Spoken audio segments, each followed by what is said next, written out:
Anthony has autism.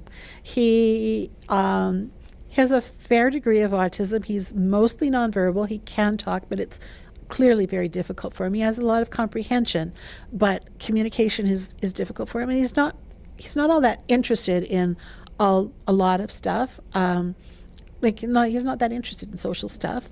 If he were talking to you in a room, well, he'd come in and he'd sit there, he'd look around for 5 seconds, go back, be in his room for 10 minutes, come out, check again, and after a while, he'd do this 2 or 3 times, and after a while, he'd maybe come and sit there with you for a minute, and that would be Anthony being social. So social stuff isn't all that interested, but being helpful really is. He really likes that. So he has a fair degree of autism. He can read and write. I don't know how his comprehension is of reading, but he some of it he comprehends, some of it not so much.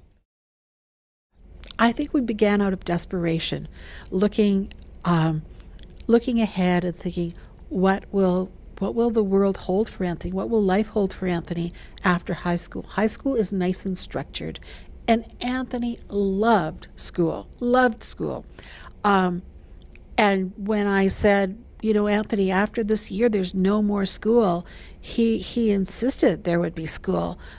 New school, grade 14, grade 15. So we tried to get into the AACL, runs some inclusive post-secondary education. They have a program. Anthony wasn't selected for any of those. We tried something else. Finally, we found Norquest, and Anthony has a skill in math, so we got him started in mathematics. That worked really well, but after a while, you could just see, at some point, we're going to run out of coursework, and he can't repeat for the rest of his life. So we started thinking about it. I started talking about it with Christian Hansen, who was Anthony's worker at the time, and we began to think about what else could Anthony do? Well, work is the other obvious thing because that's kind of what the rest of us do. So we started thinking, well, what could he do? And we came up with some ideas, but we could just see too many obstacles for some of them. Then we started thinking, well, what does he like? And I think that's really important. What does he like? Well, he likes driving around. He likes listening to music. He loves being outdoors, loves helping people, loves carrying things.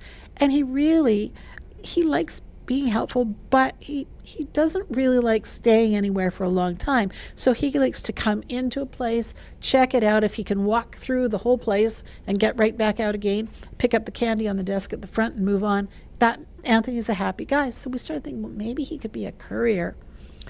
So that was an idea for a while, but then the more I started thinking about it, Anthony doesn't move that fast. Some days he's a bit more in a daze than others, like rarely, but still, we all have those days, and Anthony has them too. And it would be really hard to move him along. So we started thinking, what else can he do?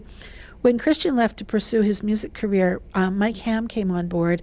And when I started talking with Mike said, oh, I really like this idea. He could do deliveries. And so the word deliveries just made so much sense.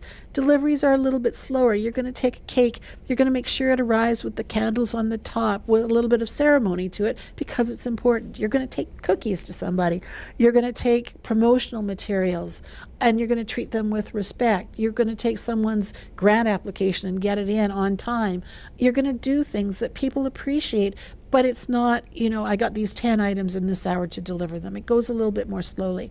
So we kind of thought about it, and the idea, I was walking home one day and I thought, Anthony, at your service. Mike liked it, and Mike said, I'll make a video and we'll show it to our friends, and maybe a few of them will hire Anthony. So we were thinking very small,